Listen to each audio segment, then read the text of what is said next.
sejahtera di negara Luxembourg, bekerja sebagai guru dengan gaji 1,6 miliar per tahun. Namaku adalah Christina Susilawati, usiaku 27 tahun.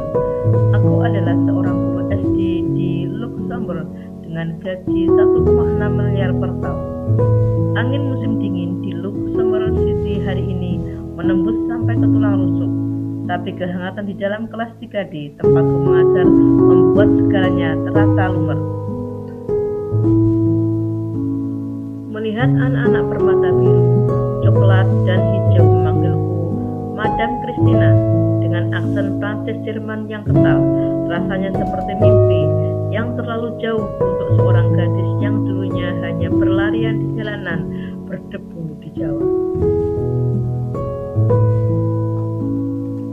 Banyak orang melihat angka 1,6 miliar dan langsung berdecak kagum.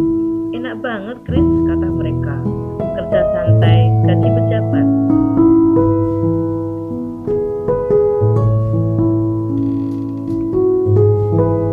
Mereka tidak melihat malam-malam panjang di mana aku menangis sendirian di apartemen sempit seukuran kotak sepatu saat awal kedatanganku di Eropa. Perjuanganku sampai di titik ini berdarah-darah. Luxembourg bukan negara yang ramah bagi pendatang tanpa skill bahasa dewa. Di sini, untuk menjadi guru sekolah dasar negeri, kamu tidak cukup hanya pintar bahasa Inggris. Kamu harus menguasai 3 bahasa sekaligus, Prancis, Jerman, dan Luxembourg. 3 tahun pertamaku adalah neraka. Aku ingat betul rasanya ditolak keluar sekolah. Kualifikasi Anda belum cukup, kata mereka berulang kali.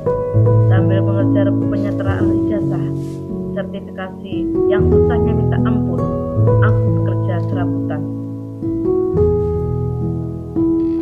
Mulai bekerja menjadi pengasuh babysitter yang tiap malam jarang sekali tidur karena masih menggendong bayi yang setiap saat menangis.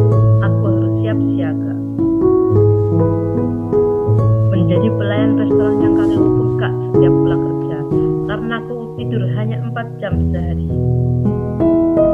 Sisanya belajar tata bahasa Jerman sampai kepala rasanya mau pecah. Lalu lanjut menghafal kosakata Prancis sambil menahan lapar karena harga roti di sini mahalnya gila-gilaan. Buat kantong mahasiswa perantauan, ada masa di mana aku hampir menyerah, ingin pulang saja ke Indonesia, makan nasi goreng abang-abang dan melupakan ambisi gila ini.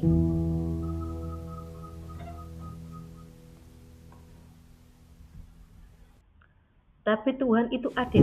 Usaha tidak pernah mengkhianati hasil. Saat surat penerimaan itu datang, tangan aku gemetar. Aku resmi menjadi pengajar di sistem pendidikan negara dengan gaji guru tertinggi di dunia.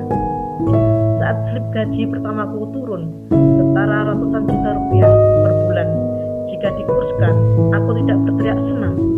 Aku justru terdiam. Aku menatap angka itu, lalu air mataku jatuh. Bukan karena bahagia, tapi karena rasa bersalah yang menusuk dada. Aku teringat Pak Budi, guru honorerku dulu di SD. Beliau yang mengajariku membaca, yang sepedanya sering rantainya putus saat ke sekolah.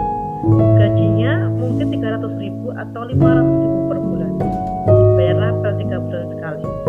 Aku teringat teman-teman kuliahku di jurusan pendidikan di Indonesia. Mereka orang-orang cerdas, penuh semangat, dan tulus mencintai anak-anak.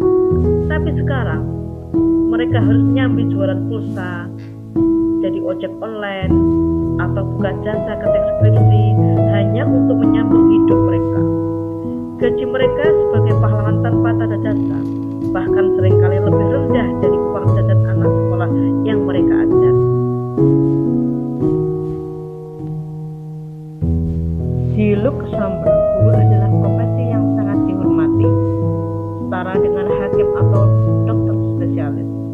Pemerintah di sini paham betul, jika kamu ingin masa depan negara cerah, kamu harus memuliakan orang yang mendidik masa depan itu. Makanya, mereka tidak segan menggaji kami miliaran rupiah per tahun. Sementara di tanah airku, Rasanya miris.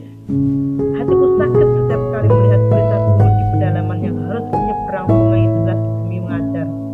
Tapi di akhir bulan hanya menerima amplop tipis yang isinya cuma cukup buat beli beras seminggu.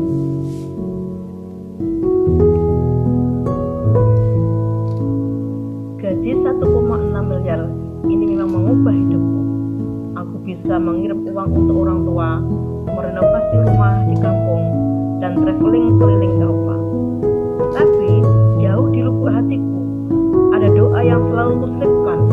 Aku berharap suatu hari nanti Indonesia bisa memandang gurunya seperti Luxembourg memandang kami, bukan hanya dipuja sebagai slogan pahlawan, tapi dimulakan hidupnya, dicukupi kebutuhannya, dan dihargai keringatnya.